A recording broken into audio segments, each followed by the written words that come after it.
Are you a real estate investor looking for 100% financing for your purchase? Are you feeling like finding a lender that would do 100% financing is starting to feel like a fairy tale? Well, you might be right. Or maybe, I'm just saying, just maybe. And I stress maybe the deal you brought to the lender is wild and makes zero sense for 100% financing. In this video, I'm going to explain what a lender like myself looks for in a borrower and a property to extend 100% financing for purchase. If you follow this exact blueprint, you should have no problems with getting 100% financing. And for my private money lenders out there, hopefully you will see when to consider lending at 100% if you're comfortable. Guys, if you're not comfortable at lending at 100%, do not do it. That's my disclaimer. I'm Anitra Preston, co-founder of Vertical Capital. We are direct private money lenders based out of New Orleans. We lend money to local real estate investors, and we teach investors how to become private money lenders. If you have been wondering how to get started with private money lending and don't know where to begin, join our school community where you can learn everything there is to start your private money lending business today. The link is in the description. Okay, let's be frank here. 100% financing is super risky. That's why it's hard to find a lender willing to do it.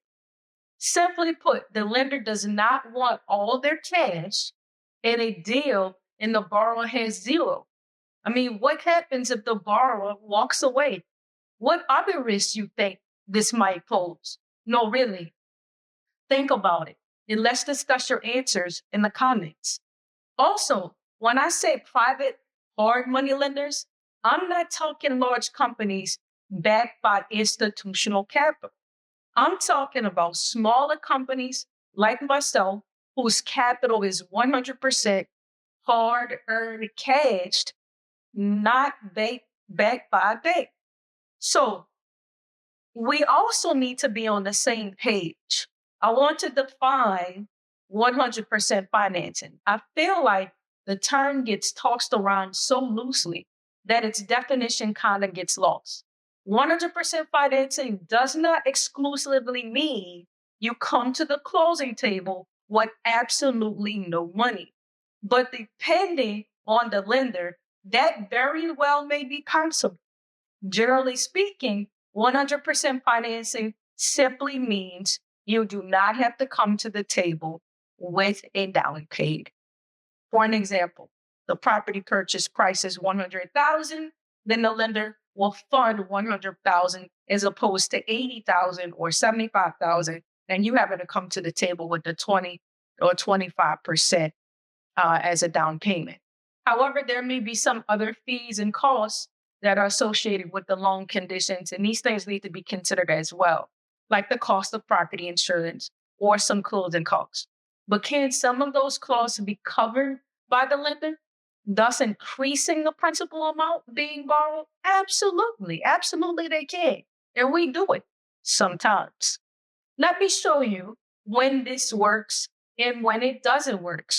I was going to do a PowerPoint on the borrower's profile and the property in this case for 100% financing for purchase. But since y'all like receipts, let me just pull this application. All right. As you can see, this is one of our applicants. This is our application. And back in August of this year, we had a borrower named Brian who came to us who wanted to get 100% financing. So let's take a look at his profile. These are some key things that we look at Vertical Capital. However, if you're a private money lender, you have your own criteria, you've developed that, and those are the things you probably need to consider You need to stick to some of those things in order to consider 100% financing. But anyway, the borrower's credit score is 700, which is great. And let's just scroll down. We're not going to do any underwriting today. We do that on our other videos. He is 100% owner of his company, which is good, of his LLC. But I want to get straight to the numbers here. The current value of this property, it's as is condition, meaning if no dollar is added to this property, it can sell today at $125,000. We checked it. You have to check, complete your underwriting to make sure you verify this number. His rehab, he didn't add any costs. I'm not sure why he just said 130 after ARV, but we want to concentrate on this as is value, right? Because we're doing 100% financing for a purchase, meaning they're not going to inject any capital costs inside this loan. They're not asking for any construction costs. So his total loan amount is $62,000, and the purchase price is $58,000. So he's guessing at the closing cost for the total amount of $62,000.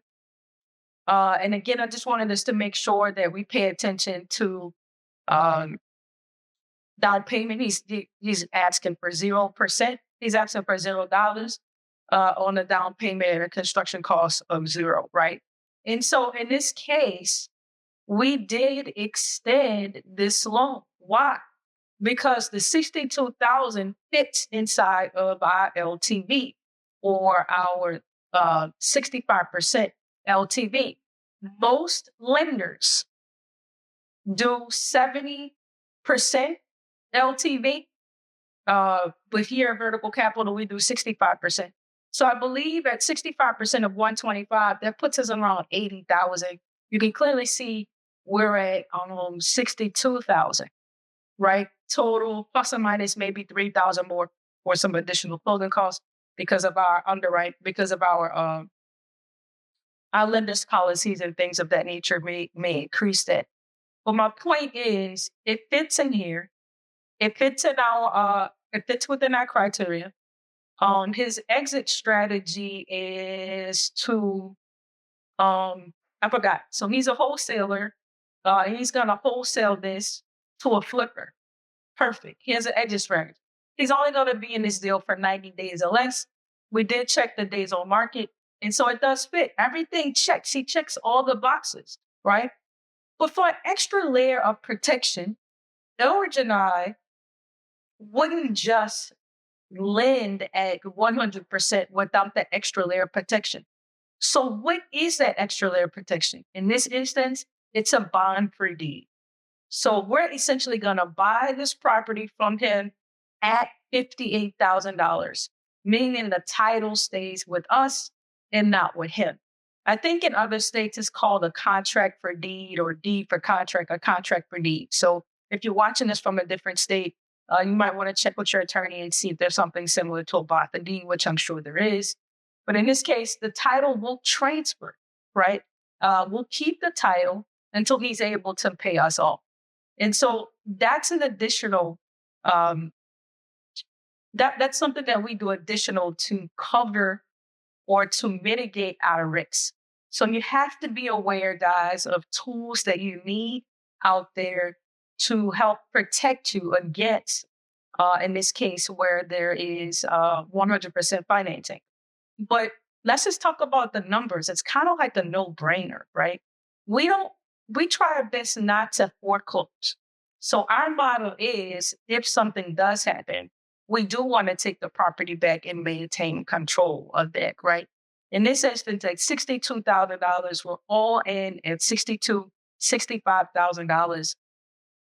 I'm not sure why you would want to do a deal where you're funding 100% of the property, but the property is worth $125,000. You don't think you can get off of that or even wholesale it yourself or even list it on MLS? There's plenty of room here for us to do that. And again, if worst case fails, this guy also has a 700 credit score. It's a possibility he could find somebody to refinance us out. all the possibilities are open here. He filled out the application very strongly. And so those are some of the things that we look for in a borrower. And we look for these kind of spreads in a property. So it works. Everything checks out. And again, if you like the value that we are providing, Elridge and I are providing, like and subscribe, y'all. And I'm going to see you on the next video.